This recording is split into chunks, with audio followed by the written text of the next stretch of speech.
সেদিন বাস থেকে নামার সময় হোঁচট খেয়ে নিচে পড়ে যাই।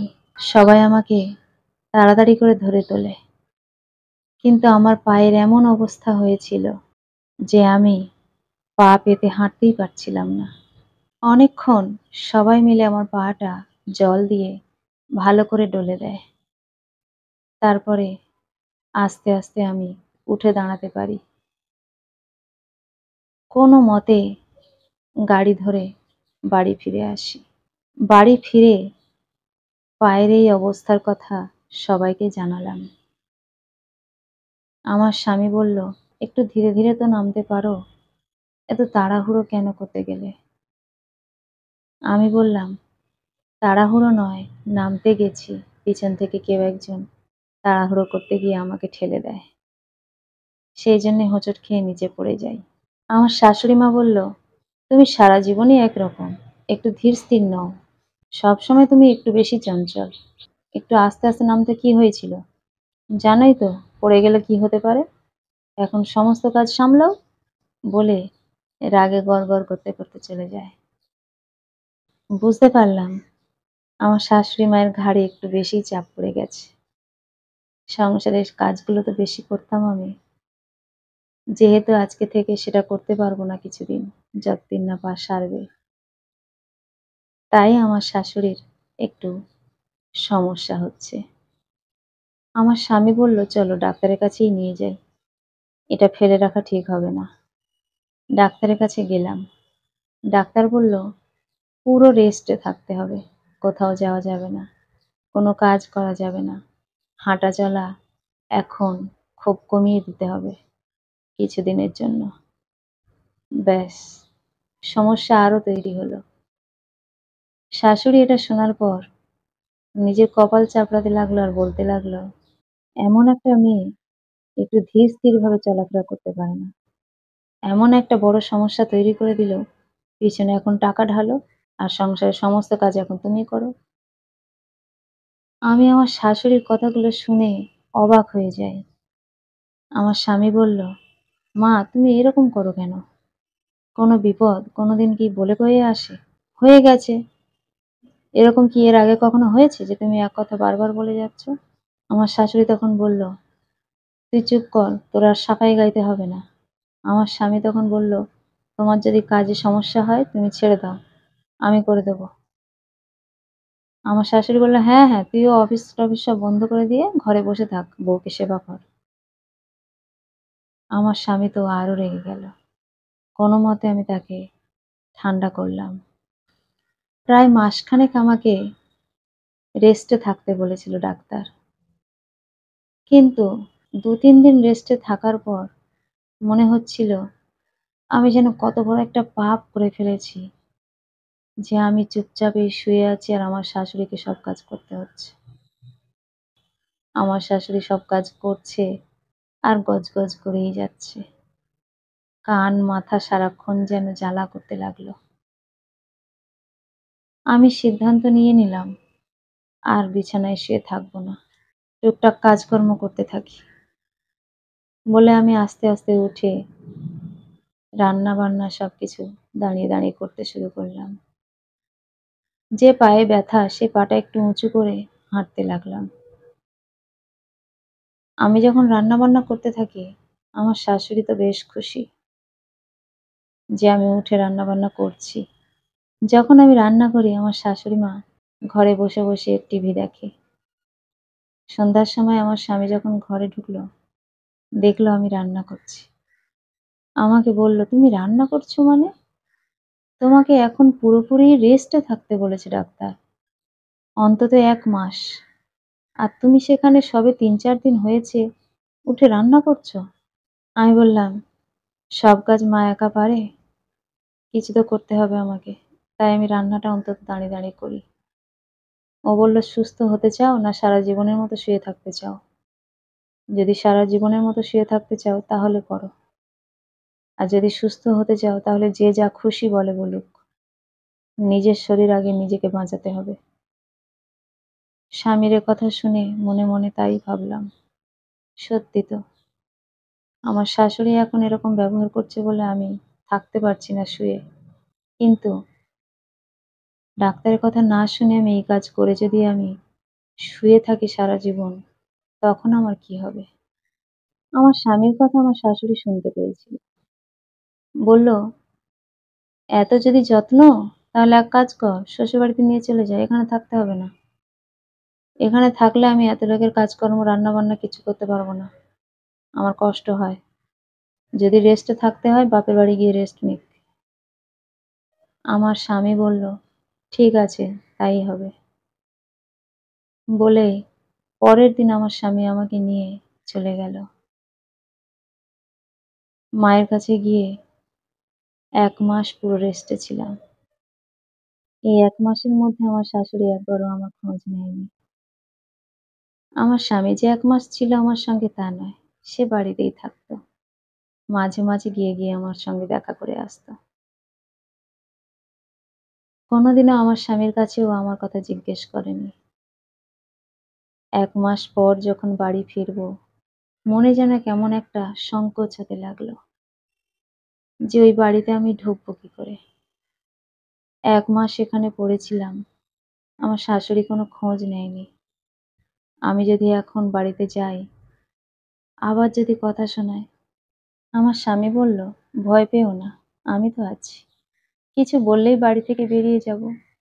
স্বামীর কথা শুনে একটু ভয়টা যেন কমে গেল। তবুও একটা মনের মধ্যে খচখচানি হতে লাগলো। বাড়ি ছেড়ে বেরিয়ে যাওয়াটা কি এত সহজ? দেখা যাক কি হয়। তারপর আমি আমার শ্বশুরবাড়িতে ঢুকলাম ১ মাস পর। আমার শাশুড়িকে ডাকলাম মা বলে।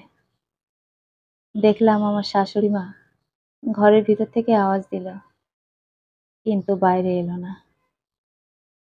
তারপর যখন ঘরের মধ্যে ঢুকলাম, আমার শাশুড়ি মা বলল, "মহারানী সুস্থ হয়ে ফিরলেন? নাকি আবার বিছানায় শুয়ে থাকতে হবে?" আমি বললাম, "না, না, পুরো সুস্থ হয়ে গেছি।" আমার স্বামী কিন্তু মায়ের কথা শুনে খুব রেগে গেছিল।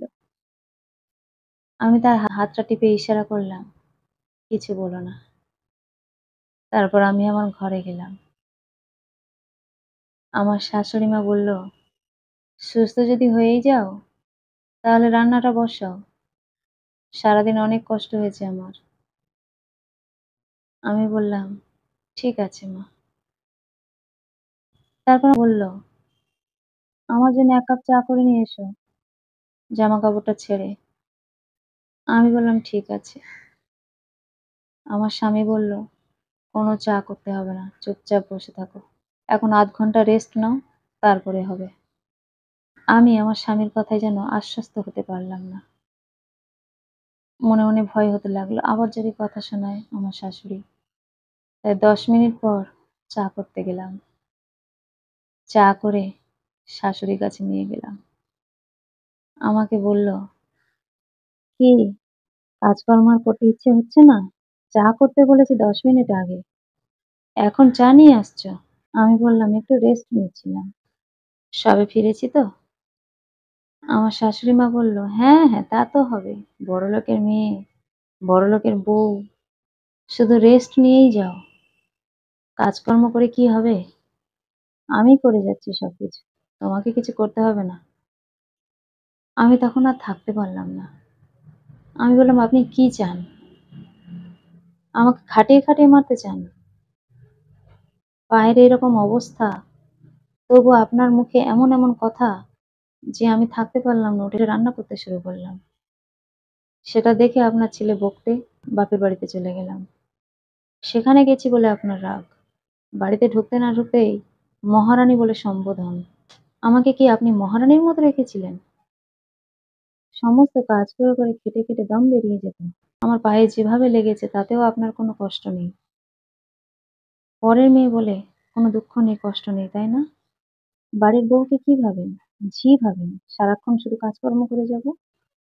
এতদিন পর্যন্ত তাই করে এসেছি। পায়ে লেগেছে আমার এবং ডাক্তারই আমাকে রেস্ট নিতে বলেছে অন্তত ১ মাস। সেখানে আমি ২ দিন শুয়েছিলাম। মাথা খারাপ করে দিচ্ছিলেন কথা শুনিয়ে। বাপের বাড়ি থেকে রেস্ট নিয়ে পাটা সারিয়ে বাড়ি ফিরলাম। তারপরেও আপনার মুখ থেকে এরকম কথা বেরোচ্ছে। আমি কি বলেছি আপনার কিছু করে দেব না বা সংসারে কোনো কাজকর্ম করব না? সব করব, সবে তো এসেছি। ০.৫ ঘন্টা রেস্ট নিতে দিন। এরকম আচরণ করলে এই বাড়িতে তো থাকাই দায় হয়ে যাবে। আপনার এই ব্যবহারে যদি বাড়ি ছেড়ে চলে যাই, তখন পাড়ার লোকের কাছে বলে বেড়াবেন যে ছেলে বউ আপনাকে দেখে না, আপনাকে ছেড়ে চলে গেছে। একটু মানুষের মতো ব্যবহার করতে শিখুন। পরের মেয়ে বলে এরকমভাবে আচরণ করবেন না। আপনার এই দুর্ব্যবহারে আপনার ছেলেও আপনার কাছে থাকতে চায় না। আর আমি তো কোন ছাড়? সে আমাকে আসার সময় বলেছে, মা যদি তেমন কিছু বলে ওই বাড়িতে আর ঢুকবোই না। কিন্তু আমি সবকিছু মানিয়ে নিয়েছি। আপনার এই কথাগুলো শুনে আমার সহ্য হয়ে গেছে। কিন্তু এই যে বাড়ি ঢুকতে না ঢুকতেই অর্ডার করলেন, সেটা আবার সঙ্গে পালন করিনি বলে কথা শোনাচ্ছেন। এটা তো সহ্য করা যায় না। একটু মানুষের মতো ব্যবহার করুন। সবে এসেছি, একটু বসি, জামাকাপড় ছাড়ি, তারপর আস্তে সব করব। পা যদি ঠিক হয়ে যায় কেন করব না আমি? কোনদিন আমার শরীর ভালো থাকতে আমি শুয়ে বসে থেকেছি? আপনি নিজেই বলুন না। আমার শাশুড়ি মা তখন চুপ করে রইল। আমি কথাগুলো বলে ঘরে চলে এলাম। আমার স্বামী আমাকে বলল, "একদম ঠিকঠাক জবাব দিয়েছ।" আমার মায়ের আচরণ এতটা রূঢ় ভাবতেই আমার কেমন লাগে। আশা করি আর তোমার সঙ্গে এরকমটা করবে না। সবাই মিলেমিশে থাকতে হবে, মিলেমিশে কাজকর্ম করতে হবে। একজনের উপর এরকমভাবে অত্যাচার করাটা ঠিক কাজ নয়। আমার মায়ের একটু শিক্ষা পাওয়া দরকার ছিল। তুমি তার যোগ্য জবাব দিয়ে এসেছ। আশা করি এবার ঠিক হয়ে যাবে সব। তারপর থেকে আস্তে আমার শাশুড়ি মা কেমন যেন বদলে যেতে লাগলো। আমার সঙ্গে আর কোনোদিন রূঢ়ভাবে কথা বলেনি। এই শাশুড়ি মাকে আমি চিনতে পারছি না। এক্কেবারে আমার মনের মতো। আমি সমস্ত কাজ করি, কিন্তু এখন আমার শাশুড়ি মা আমাকে কিছু কাজে সাহায্য করে, যতটুকু পারে। আমার উপর সবকিছু চাপিয়ে আর দেয় না এবং আমাকে এখন খুব ভালোবাসে। নিজের মেয়ের মতো করেই ভালোবাসে। এই পরিবর্তনটা খুব দরকার। বাড়ির বউকে শুধু কাজের লোক না ভেবে বাড়ির মানুষ বলে ভাবা উচিত। কলমে ও কণ্ঠে, সোমা।